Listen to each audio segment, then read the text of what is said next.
আসসালামু আলাইকুম রহমতুল্লাহি ওবরকাতুহু। সম্মানিত দর্শক, আমাদের অন্তর্বর্তীকালীন সরকারের প্রধান উপদেষ্টা ডক্টর মোহাম্মদ ইউনূস তার বিদেশ সফর নিয়ে আমরা যারা সমালোচনা করি, আমাদের সবার মুখে ছাই দিয়ে অথবা আমাদের সাথে অভিমান করে, রাগ করে তিনি আরও বেশি বেশি বিদেশ সফর করেন। তিনি এ যাবৎকালে ১৪ বার না ১৫ বার না ১৬ বার বিদেশে গিয়েছেন, ডাজ নট ম্যাটার। কেন গিয়েছেন তাও ব্যাপার নয়, কিন্তু বিষয় হলো যে তার প্রথম সফর থেকে একেবারে সর্বশেষ সফর পর্যন্ত প্রতিটি সফরে ক্রমবর্ধমান হারে তার সম্মানহানি হয়েছে, মর্যাদাহানি হয়েছে এবং বিদেশের মাটিতে তিনি রীতিমতো অপদস্থ হয়েছেন এবং যারা তাকে দাওয়াত দিয়েছেন, আহ্বান করে নিয়েছেন, তাদের দ্বারা তিনি তুচ্ছ এবং তাচ্ছিল্যের শিকার হয়েছেন। কিন্তু এটা কোনো অবস্থাতে তিনি গা করছেন না এবং তার সঙ্গী সাথী যারা আছেন তারা সবাই মনের আনন্দে বগল বাজাচ্ছেন যে প্লেনে করে বাংলাদেশ থেকে যেতে পারলেই মনে হচ্ছে যারা ৭ সমুদ্র ১৩ নদী পাড়ি দিয়ে সেই পরিস্থানে চলে গেছেন, স্বর্গ রাজ্যে চলে গেছেন, যেখানে কোনো অভাব নাই, অক্সিজেনে কোনো বিষাক্ততা নেই, প্রাণ ভরে তারা যারা বিদেশে যাচ্ছেন নিঃশ্বাস নিতে পারছেন, যা খাচ্ছেন হজম হতে পারছে এবং বাংলাদেশে আসার সঙ্গে সঙ্গে তারা কার্বন ডাই অক্সাইডের কবলে পড়েন দুর্বোধ্যর সময়। এমনিতেই ডক্টর মোহাম্মদ ইউনূস ক্ষমতা যখন আসেননি তখনও তিনি যাকে বলা হয় ভ্রমণের জন্য রীতিমতো পাগল পাড়া ছিলেন। এত ভ্রমণ বাংলাদেশের অন্য কোনো মানুষ কখনো করেনি ওনার মতো, এবং ওনাকে বলা যায় বাংলাদেশের ইবনে বতুতা বা বাংলাদেশের মার্কো পোলো। ওই জমানায় তারা গরুর গাড়ি, ঘোড়ার গাড়ি, পায়ে হেঁটে জলদস্যুদের কবলে পড়ে যেভাবে ভ্রমণ করেছেন, সেটার সঙ্গে যদি আপনি ডক্টর মোহাম্মদ ইউনূসের ভ্রমণ ইতিহাস নেন তাহলে মনে হবে আজকের যুগে তার ভ্রমণের যে বিস্তৃতি ১০০ জন ইবনে বতুতার সমান। ইবনে বতুতা তার কাছে শিশু, কিংবা মার্কো পোলো তার কাছে বালক, একেবারে বালক। এইভাবে তিনি ভ্রমণ করেছেন। ভালো কথা, এখন সেই ভ্রমণে তার আনন্দ আছে, তৃপ্তি আছে, সুখ আছে, শান্তি আছে। আবার দ্বিতীয়ত হলো যে রাষ্ট্র ক্ষমতার সঙ্গে, পাওয়ারের সঙ্গে তার যে সখ্যতা দেশে এবং দেশের বাইরের, এটা তিনি সবসময় এনজয় করেন। এরশাদের জমানায় তার এর সাথে সাথে ভালো খাতির হয়ে গেল, তিনি গ্রামীণ ব্যাংক পেলেন। পরবর্তীতে সব সরকারের জমানাতেই তিনি সরকারের কাছ থেকে রীতিমতো জামাই আদর পেয়েছেন। কেবলমাত্র ২০০৯ সন থেকে একেবারে ২৫ সন পর্যন্ত শেখ হাসিনার সাথে তার সম্পর্কটা খারাপ ছিল, কিন্তু এই সময়টিতে আবার আন্তর্জাতিক অঙ্গনে অর্থাৎ শেখ হাসিনা থেকে যত আঘাত করেছেন তার প্রেক্ষিতে বাংলাদেশের সাধারণ মানুষ, এমনকি ডক্টর মোহাম্মদ ইউনূস এবং গ্রামীণ ব্যাংক বিরোধী মানুষ, তারা তার প্রতি সহানুভূতিশীল ছিলেন। আর দেশের বাইরের যে মানুষগুলো হয়তো তিনি কখনো পেতেন না, কাছাকাছি আসতো না, শেখ হাসিনা তার প্রতি যতটা নির্মম হয়েছে, নিষ্ঠুর হয়েছেন, বিদেশি মানুষগুলো ততই তাকে কাছে টেনে নিয়েছেন এবং তার প্রেক্ষিতে আজ তিনি বাংলাদেশের প্রধান উপদেষ্টা, প্রধানমন্ত্রীর পদে মর্যাদায়। ফলে তার ওই যে ভ্রমণের অভ্যাস, এই অভ্যাসটি এখন রাজকীয় অভ্যাসে, রাজকীয় বিহারে পরিণত হয়েছে। একটা সময় রাজাবাদশারা হরিণ শিকারে যেতেন, তারপরে মৃগয়া, যেটাকে বলে হয়তো মৃগয়া, সেখানে যেতেন, বাঘ শিকার করতে যেতেন, বিশাল আয়োজন চলতো, আরও অনেক কিছু ছিল। তো এখন ওনার এই ভ্রমণ বিষয়ক যে ওনার যে অ্যাডভেঞ্চার, সেই অ্যাডভেঞ্চারটা এখন রাষ্ট্রীয় মদদে এমন একটাতে জায়গায় চলে গেছে যেটি ওনার বিনোদন, ওনার আনন্দ, ওনার বেঁচে থাকে, ওনার সারা জীবনের স্বপ্ন, প্রেম, ভালোবাসা সব কিছুকে এমন একটা জায়গাতে নিয়ে গেছে যেখানে বসে আওয়ামী লীগের লোকজন কয়টা ডিম মারলো কাকে, তার কুশপুত্তলিকে দাহ করলো, তাকে আজে বাসায় গালাগালি করলো, এগুলো ওনার আনন্দের কাছে, ওনার সফলতার কাছে এগুলো একেবারে একটা তুচ্ছ পিঁপড়ার মতো তার মনে হচ্ছে না। আমরা যারা হাসাহাসি করছি, গালাগালি করছি, আমরা যারা সমালোচনা করছি, তিনি মুচকি মুচকি হেসে বলছেন, নির্বোধের দল, তোরা কী করে বুঝবি, বিদেশে গেলে কি মজা লাগে, তোরা কি বুঝবি বিজনেস ক্লাসে গেলে কেমন লাগে, 7 স্টার হোটেলে থাকতে কেমন লাগে, বিদেশিদের সাথে গড়গড় করে ইংরেজিতে কথা বলতে কেমন লাগে, সাদা চামড়া মানুষের সঙ্গে হ্যান্ডশেক করলে কেমন লাগে, রাজপ্রাসাদে ঢুকলে কেমন লাগে, এটা তো তোরা বুঝবি না। তোরা হলে গরিব গরিব মানুষ।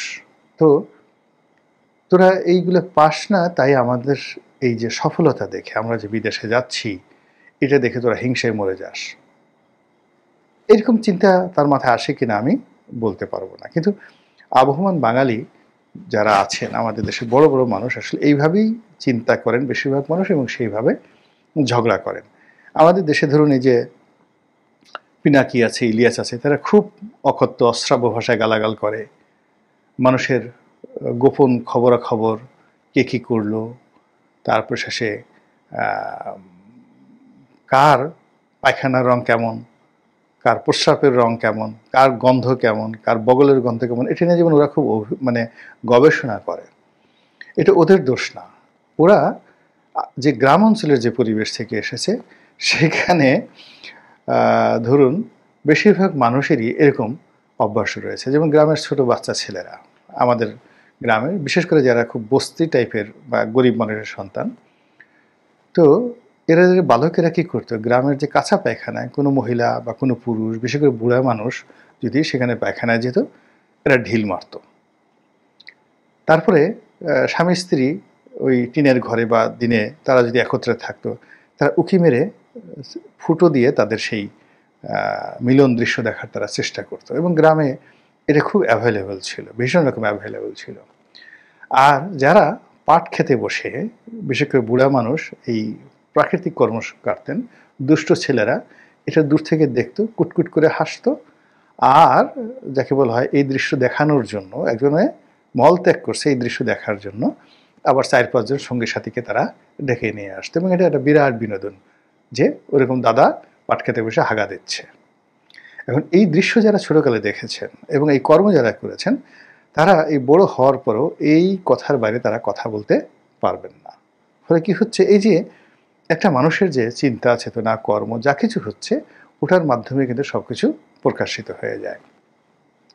তো যেটা বলছিলাম যে ডক্টর মোহাম্মদ ইউনূস এই বারবার বিদেশে যাচ্ছেন, বিদেশে যেতে যেতে গিয়ে প্রতিবারই তিনি তার যে ভ্রমণের গুরুত্ব হারিয়ে ফেলেছেন, ভ্রমণ নিয়ে নেতিবাচক কথাবার্তার কবলে পড়েছেন, এবং যাকে বলা হয় কঠোর নির্মম সমালোচনার পাশাপাশি তিনি যেখানে যাচ্ছেন সেখানে তার আদর আপ্যায়ন একেবারে জ্যামিতিক হারে কমে গেছে। এবং তার সর্বশেষ এখন যে রোম ভ্রমণ, এটা নিয়ে রীতিমতো রম্য রচনা চলছে।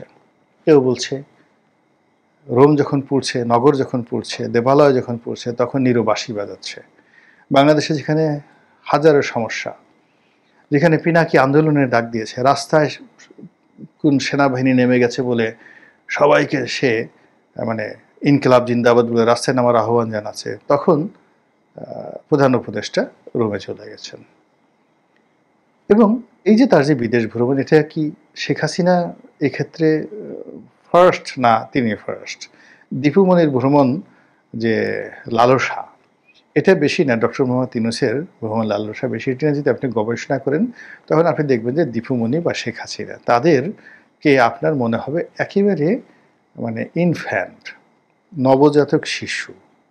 ওনার ভ্রমণ পিপাসার কাছে যদি তাদের ভ্রমণ পিপাসা দাঁড় করান, নিকটে দাঁড় করান, মানে শেখ হাসিনাকে এবং তাদেরকে মনে হবে একেবারে ইনফ্যান্ট, দুধ দাঁত উঠেনি এরকম শিশু। তিনি রোমে গেছেন। তো রোম নগরী একসময় পুড়ে গিয়েছিল, মানে পুড়িয়ে দেওয়া হয়েছিল সম্রাটের নির্দেশে। এবং যখন পুরো রোম জ্বলছিল, the great fire of Rome, তখন সম্রাট ক্লডিয়াস নিরো তিনি বাঁশি বাজাচ্ছিলেন। কেউ কেউ বলেন যে বাঁশি না, তিনি ভায়োলিন বাজাচ্ছিলেন। তো এটা কিংবদন্তি হয়ে গেছে। বাংলাদেশের এখন আগুন না লাগুক, কিন্তু বাংলাদেশে যে সমস্যা, সেই সমস্যাগুলো রেখে তিনি সেখানে গেছেন, যেটা FAO, জাতিসংঘের একটি সংগঠন, বিশ্ব খাদ্য সংস্থা, সেটার একটা অনুষ্ঠানে যোগদান করার জন্য। এবং এখানে সাধারণত কোনো কথাবার্তা না, কিচ্ছু হয় না। মানে আমি নিজে WHO বা এরকম অনেকগুলো প্রতিষ্ঠানের আন্তর্জাতিক জাতিসংঘের যে অনুষ্ঠানগুলো হয় সেখানে ফেলো হিসাবে আমন্ত্রিত অতিথি হিসেবে গেছি এবং কোনো কোনো জায়গাতে বাংলাদেশকে প্রতিনিধিত্ব করেছি। বাংলাদেশ যেমন স্বাস্থ্যমন্ত্রী যাওয়ার কথা একটা অনুষ্ঠানে, তা আমি গেছি সেই প্রতিষ্ঠানের মানে FAO বা যাকে বলে WHO এদের অনুষ্ঠানে। তো দেখা গেল যে ঠিক আছে মন্ত্রী নেই, তো বলে যে your excellency you are member of parliament you can represent the country, আপনি মন্ত্রীর পক্ষে কথা বলেন। তো আমি সেখানে বক্তব্য দিয়েছি এবং ঠিক ওই ঘটনারই যেখানে একজন মন্ত্রী পর্যায়ের লোক গেলি হতো তিনি সেখানে গিয়েছেন। শেখ হাসিনা থাকলে হয়তো তিনিও যেতেন, যেমন মিস্টার লুলা ডি সিলভা যিনি এখন ব্রাজিলের প্রেসিডেন্ট, তিনিও আসছেন বিকজ তারও এরকম ভ্রমণ পিপাসা রয়েছে এবং তারও এরকম প্রচার প্রোপাগান্ডার দরকার। তো সেই দিক থেকে তিনি এই যে রোমে গেছেন, রোমে গিয়ে তিনি কতগুলো অদ্ভুত কথা বলেছেন যে বাংলাদেশের 17 কোটি মানুষ, আমরা বলি 18 কোটি, কাগজে কলমে 17 কোটি, এই 18 কোটি মানুষকে নাকি তিনি খাওয়াচ্ছেন বা তার সরকার খাওয়াচ্ছে। এই ঠিক সেম ল্যাঙ্গুয়েজ শেখ হাসিনা বলতেন। এখন তো লোকজন ঠাট্টা করছে, তা তো শেখ হাসিনাই ভালো ছিল। শেখ হাসিনা একই কথা বলছেন, ডক্টর মোহাম্মদ ইউনূস একই কথা বলছেন। আবার শেখ হাসিনা বলছেন যে আমি 10 লক্ষ রোহিঙ্গাকে খাওয়াচ্ছি। তার আবার এই বুদ্ধি দিয়েছে শেখ রেহানা, সে বলছে তুমি এই 17 কোটি মানুষকে খাওয়াচ্ছ, তুমি কি আরে 10 লক্ষ লোককে খাওয়াতে পারো না? ডক্টর মোহাম্মদ ইউনূস বলছে আমি তো 17 কোটি মানুষকে খাওয়াচ্ছি, তার সঙ্গে সঙ্গে আবার 13 লক্ষ রোহিঙ্গাকেও আশ্রয় দিয়ে তাদেরকে খাওয়াচ্ছি। ভালো কথা। ইনি আরও 3 লক্ষ নতুন রোহিঙ্গা আমদানি করেছেন। এখন এই যে তার যে কর্মকাণ্ড, আপনার কি মনে হয় না তাকে আর একটা নোবেল দেওয়া উচিত, আর একটা নোবেল শান্তি পুরস্কার দেওয়া উচিত? নচেত এই বয়সে এই মানুষ এইভাবে যে দৌড়াদৌড়ি করছে, এইভাবে ছুটাছুটি করছে, এটা তো হয় না। আমার তো ঢাকা থেকে মানে অফিস থেকে বাসা থেকে অফিসে যেতে আমার বয়স 60 বছর এখনো হয়নি, আমার কাছে মনে হয় ঘুমিয়ে থাকি, ভাল লাগে না। তো সেখানে যে তিনি এত দৌড়াদৌড়ি করছেন, আমি খুব অবাক হয়ে যাই যে আল্লাহ তাকে কত এনার্জি দিয়েছেন। আর এই এনার্জি, তার যে বৈদ্যুতিক বাল্ব, তার যে জেনারেটর, পাওয়ার হাউস, এটা যে কতদিন চলবে আর কতদিন এই দৃশ্য আমরা দেখব একমাত্র আল্লাহ রাব্বুল আলামিন জানেন। আসসালামু আলাইকুম রহমতুল্লাহি ওয়া বারাকাতুহু।